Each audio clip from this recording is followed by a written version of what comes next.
Welcome back to the West London Witch. This episode includes a story of suicide and may not be suitable for everyone. Listener discretion is strongly advised. Bakersfield, California, May 1953. It's a warm summer's evening, and floods of tulle, taffeta, and rented tuxes are flowing into the gymnasium of BHS, Bakersfield High School. It's the annual senior prom, and the air is thick with excitement and Liquinette hairspray. Outside, the silver moon is hanging high in the sky as the Ames brothers softly croon away about you inside the gym. Skirts rustle, heels clack on the polished wooden floor. Sweaty hands intertwine as secret kisses are stolen behind chaperones' backs. And between the nerves, the lust, and the shimmering lights of the hall, there is magic in the air. Couples sway gently back and forth, forgetting about the heat outside or the imperfections they saw in themselves before their dates picked them up. In this moment, all is right. As the song fades to a melodic close, a spotlight illuminates the stage. The microphone crackles as the student body president announces the 1953 prom king and queen. She is a vision of pastel perfection, thick golden hair cascading over her bare shoulders, a bright, wide smile shadowed by her heavy dark lashes. He is the team quarterback, tall, strapping, dark hair, carelessly roughed into a James Dean daydream. A striking couple, a pair like no other, the obvious choice for high school royalty. But behind the glittery plastic tiara and the heavy Letterman jacket is a secret, a forbidden love, and a new life on its way. You see, when Susie and Johnny realized she was pregnant, they desperately tried to keep it from their parents. But sadly, it wasn't long before an ill-fated phone call on the party line led to Susie's mother getting a call from the nosy neighbor. Susie's parents decided she would finish the last month of high school, then disappear to have the child in secret. The baby would be given away, and Susie would never speak of her fall from grace ever again. Johnny's parents forbade him from ever having anything to do with his flaxen floozy. He was to be sent to basic training the week after graduation, and the two were never to meet again. The teens were devastated. They were each other's world, their future, their reason for living. The pair couldn't imagine a life without each other or their baby. But they did know a way they could spend eternity together, preserved in their pubescent perfection. The couple spent prom night twisting, jiving, swinging, and strolling. Susie laid her head on Johnny's chest as the two rocked back and forth to the liquid vocals of the spaniel singing, "Baby, It's You." His heartbeat in steady time with the soulful piano, as her heart held the high melody. How she wished she could live in this moment forever. And as he laid a soft kiss atop her head, she knew he felt the same. As the night came to a close, kids clambered into their borrowed Chryslers, Lincolns, and Packard convertibles. Compliments of their parents, of course. As they raced to 19th Street to catch the last sodas and ice creams before Woolworth's shuttered its doors for the night. But not Susie and Johnny. They decided to take a walk around campus. Just the two of them, hand in hand, crowns on their heads, and heaviness in their hearts. Together, the couple climbed hundreds of bleacher steps until they were at the top of the stadium seating. As Johnny looked out over the football field, he remembered the rush of team huddles under the blinding lights, Susie's cheers from the stands, and his parents' palatable pride as they watched their son complete perfect passes and avoid vicious attacks in the pocket. He subconsciously touched the felt bee over his heart, his Letterman jacket heavy and hot in the summer heat. Together, Susie and Johnny climbed over the safety rail, Susie's heels slipping on the bottom rung. But Johnny held her steady, and the two came together for the deepest, longest, most fervent kiss the world had ever known. No sooner had their lips parted, so did their hands from the rail. In a blur of BHS blue and silky pink petticoats, the lovers plummeted to the grass below. They were found the next morning, sprawled across the dewy lawn, hands held tight, Susie's free hand over her belly, her crown matted in the thick blonde locks. Johnny's head careened towards Susie, his lifeless eyes fixed upon her. A modern-day Romeo and Juliet. Susie and Johnny may have died that night, but if you go to BHS football field on prom night, you might just see two teens climb the stadium steps, kiss at the top, and soar off the back of the bleachers. But you won't see them hit the ground. The two disperse into a mist and simply dissolve into the summer air, becoming the night. Now I know this story is true because I'm from Bakersfield. I grew up on this story. And my best friend's aunt's husband's older brother was a graduate of the class of 1953.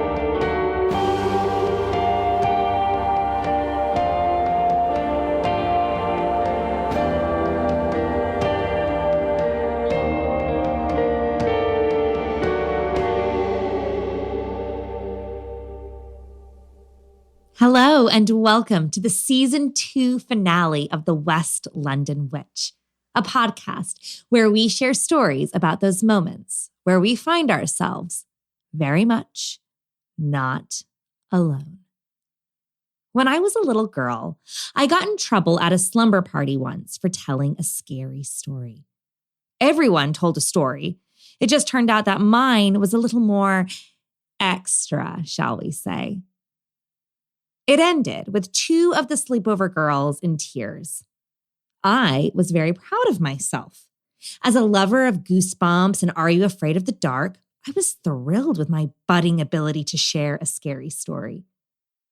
My friend's mom, however, was not as impressed, and I was never invited to another sleepover at little Allison's house ever again. Turns out elementary slumber parties were not my scene. So I am very thankful for all of you listeners who voluntarily tune in to hear our stories. In the great tradition of Are You Afraid of the Dark, we have collected an assortment of scary stories to share with you today. Welcome to the West London Witches version of the Midnight Society. I hope you're all seated comfortably, safe in your homes. Turn off the lights. Go on, I dare ya. Submitted for the approval of the Midnight Society, I'm Rebecca Strazina, and this is the West London Witch Season 2 finale. I know it's true. A friend of a friend told me so. Part 2.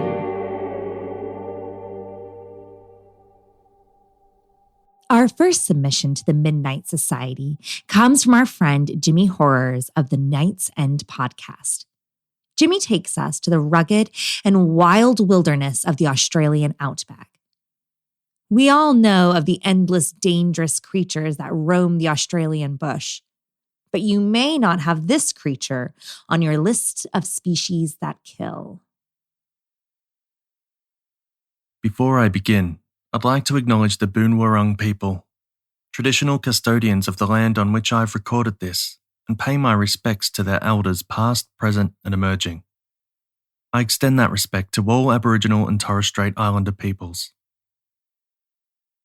Picture yourself on a much-needed vacation in Australia. You decide you want to see more than just the cities and hire a van to drive out into the country. You see and experience all the things that are a signature to Australia.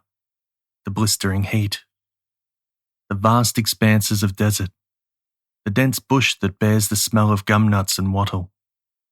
You hear the laughing call of a kookaburra, the erratic squawks of the galahs, and see the bounding kangaroos.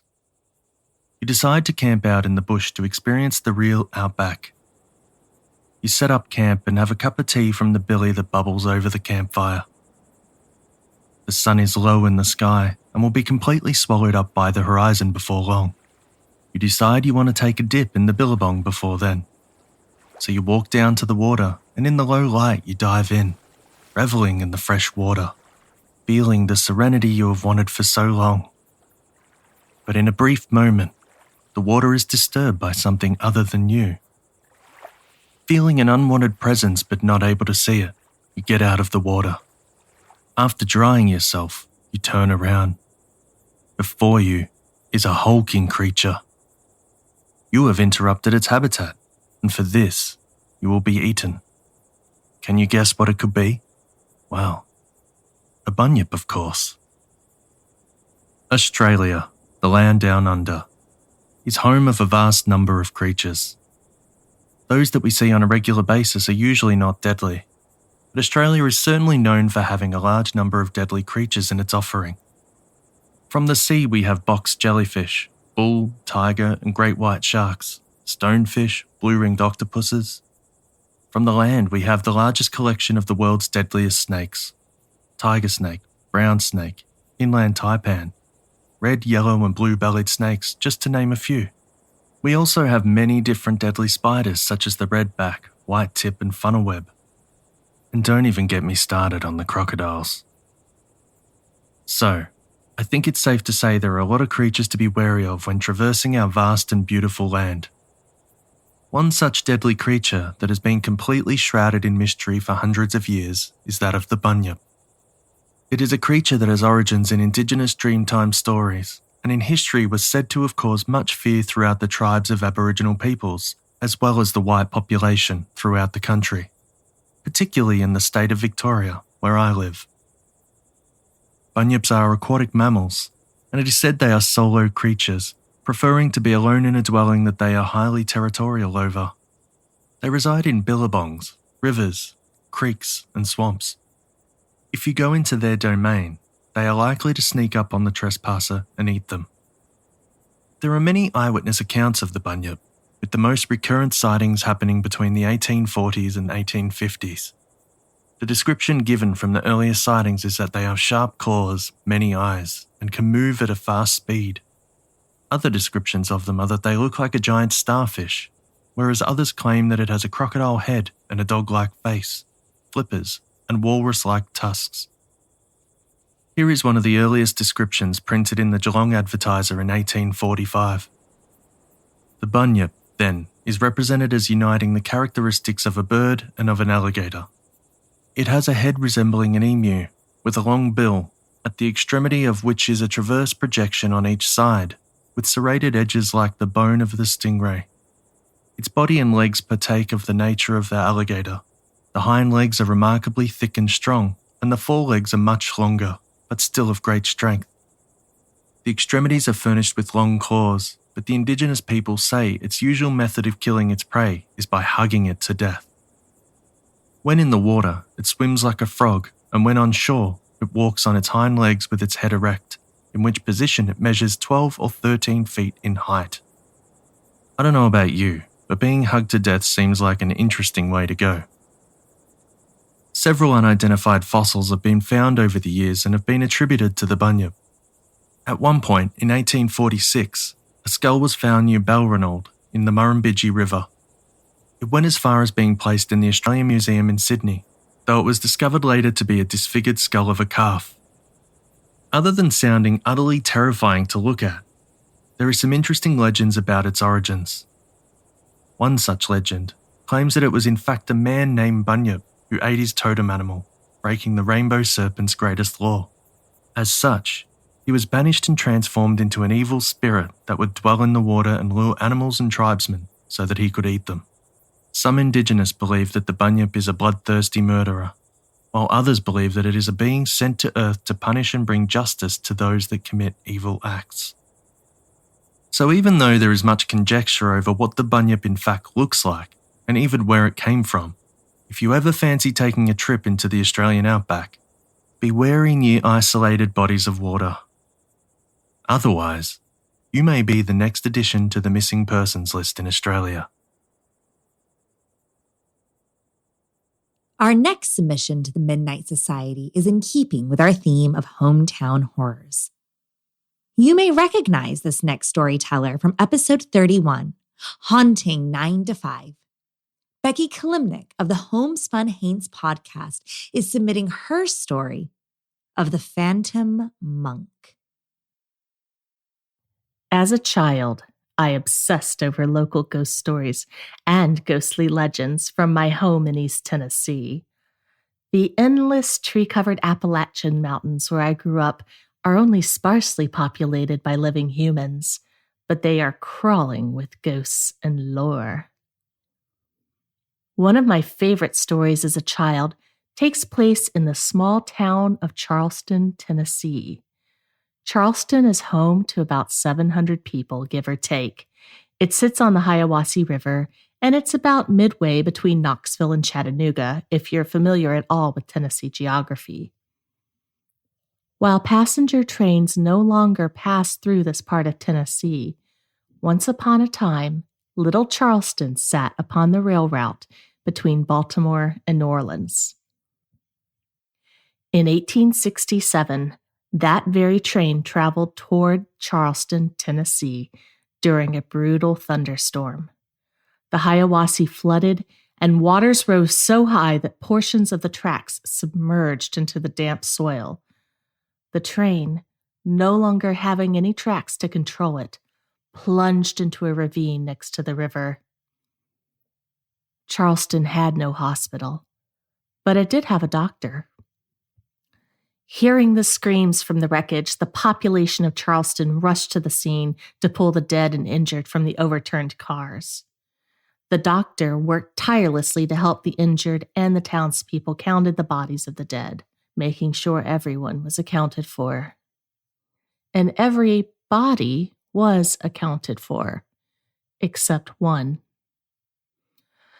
About a week after the wreck, a brother and sister came to Charleston looking for their brother who had been on the train. The missing brother happened to be a Franciscan monk, and several people who survived the wreck remembered seeing him on the train. However, brother and sister checked the casualty list and did not see the monk's name upon it.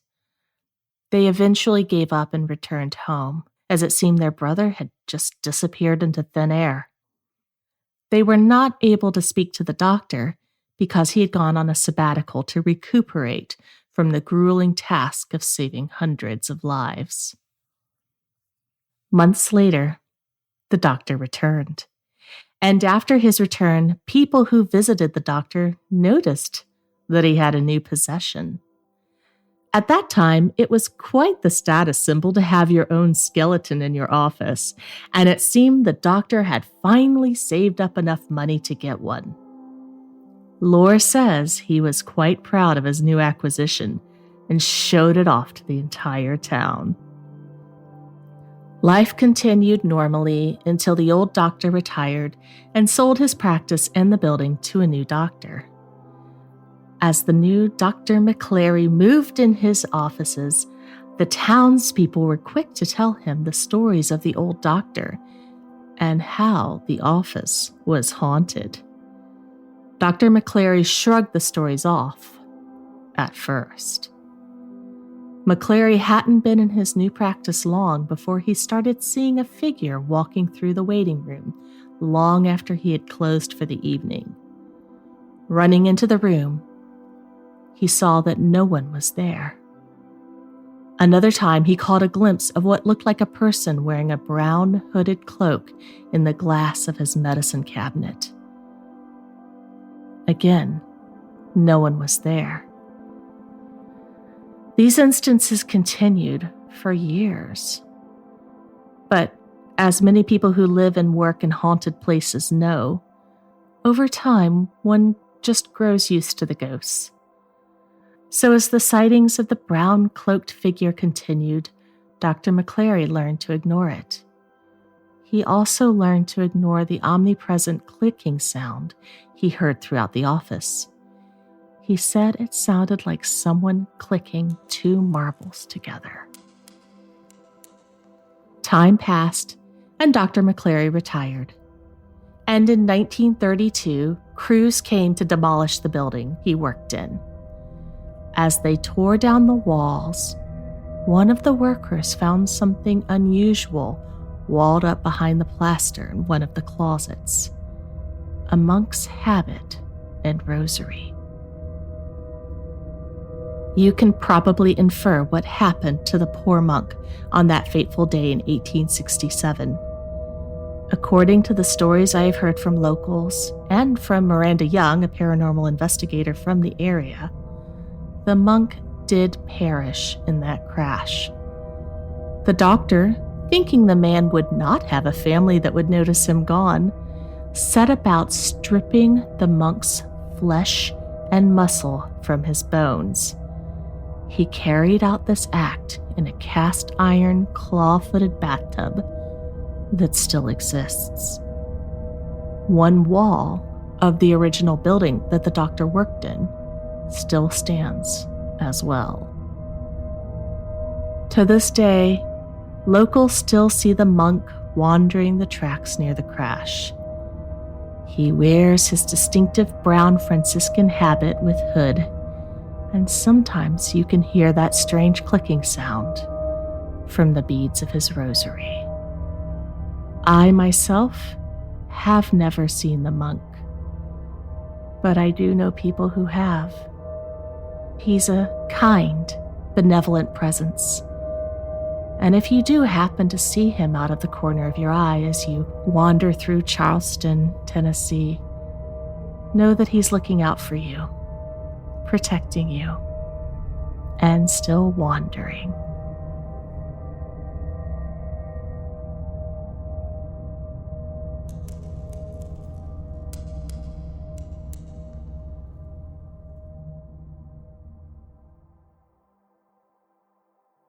I bet you want to know what story got me kicked out of Little Allison's slumber party. Well, here it is. The Andersons were a very normal family who lived in a very normal house in a very normal neighborhood. There was Mr. and Mrs. Anderson, their 16-year-old daughter Nancy, and two 12-year-old twin boys, Jason and Michael. Since the children were a little bit older, Mr. and Mrs. Anderson let them walk home alone after school together. After sports practice and drama rehearsals were finished, there was really only an hour the children were home alone.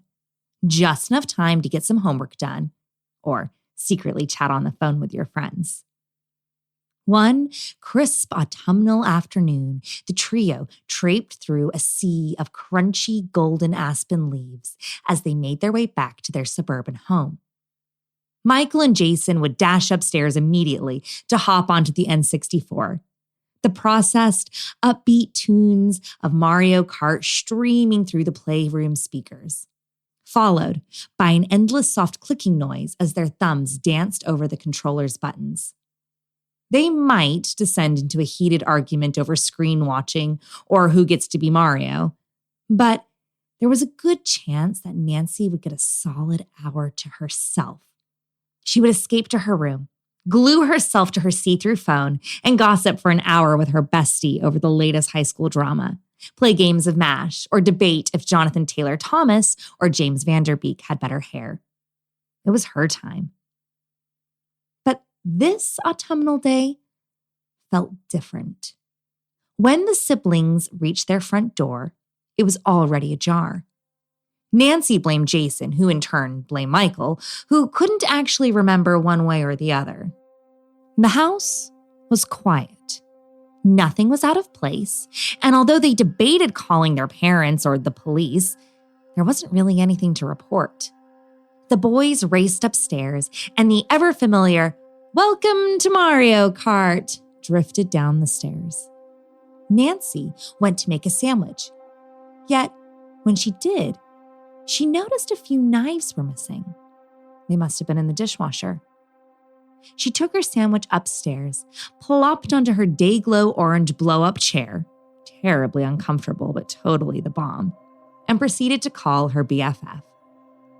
Whilst on the phone, her friend asked if she could borrow Nancy's half-moon necklace for the homecoming dance. Nancy sat down at her vanity and began to comb through her jewelry box. When all of a sudden, a strange reflection in the mirror caught her eye. In the mirror, Nancy could see movement inside her closet. The closer she looked, the more she could make out the eyes, then the full face, a hand gripped tightly around a long silver kitchen knife, and blood spattered all over the frozen, menacing grin of a man. Nancy was still. She couldn't move, scream, run, or shout to her friend on the phone. Instead, she calmly told her friend that she thinks the necklace is in the bathroom. She'll have to go and check. Nancy set down the phone, calmly left her room, and quickly darted down the hall to the playroom. She was expecting to find the boys glued to the Nintendo, but as she reached the door, it was silent. As she opened the playroom door, she was hit with the overwhelming scent of copper. The room was covered in blood spatter, her brothers a mangled, deformed mess on the floor, butchered beyond all recognition. Nancy wanted to throw up, black out, scream, and pass out all at the same time. But she was in fight or flight mode, and before she could even realize what her body was doing, she was sailing down the stairs. Her eyes were stinging, her throat was thick, and her ears were heavy and blocked. She couldn't remember alerting the neighbors or even the police arriving. But she did remember sitting on the sidewalk, watching as a team of officers led the man from her closet out of her house. He stared at her and then began to shout, "Why didn't you scream? You needed to scream. You were supposed to scream." His words haunted her. They didn't make any sense. But really, at the end of the day, it didn't matter. Her brothers were gone. And although no one said it was her fault, they did ask her why she didn't check on them. How did she not hear them? How could she make a sandwich while her brothers were being slaughtered above her? How did she not realize anything was wrong? At the trial, the man confessed to have watching the children for months. He knew that they went home alone. He knew the boys went directly to the playroom. And he knew that Nancy, the real object of his attention, was a normal teenage girl. He had ran through the plans in his head a million times and loved fantasizing about Nancy's scream, the sound of pure terror pouring out of her. But she didn't scream. She didn't make a sound. It wasn't going right. It wasn't going to plan. Why didn't she scream? Although Nancy didn't scream that day, she would scream every day after, forevermore tormented by the man hidden in her closet.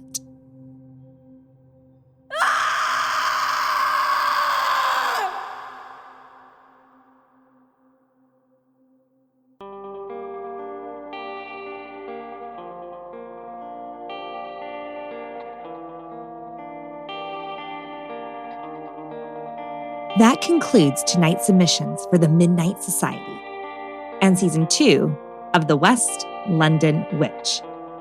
Thank you so much for joining us on this season. This is a podcast that lives and breathes off of the generosity of our storytellers. Thank you to everyone who has shared a story with us. If you have a spooky story you would like featured on Season 3, please reach out to me. You can drop us an email at thewestlondonwitch@gmail.com or find us on Instagram and Facebook at The West London Witch. If you're looking for a way to support the show between now and when season 3 drops in the fall, tell a friend about the show. Leave us a review or follow us on social media. These are all free ways you can help the podcast grow. From all of us here at the West London Witch, thank you so much for your continued support and listenership this season. We cannot wait to bring you the next chapter in the West London Witch anthology. Until next season, merry meet, merry part, and merry meet again.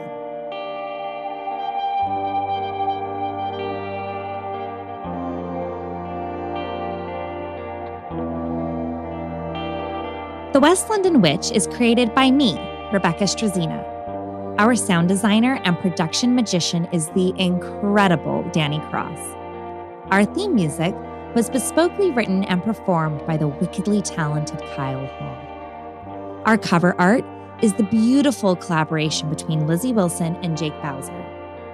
Special thanks to Miss Sinead Bowers, our quality control and biggest cheerleader. And thank you to you, all of our listeners all over the world. These are your stories. Thank you for sharing them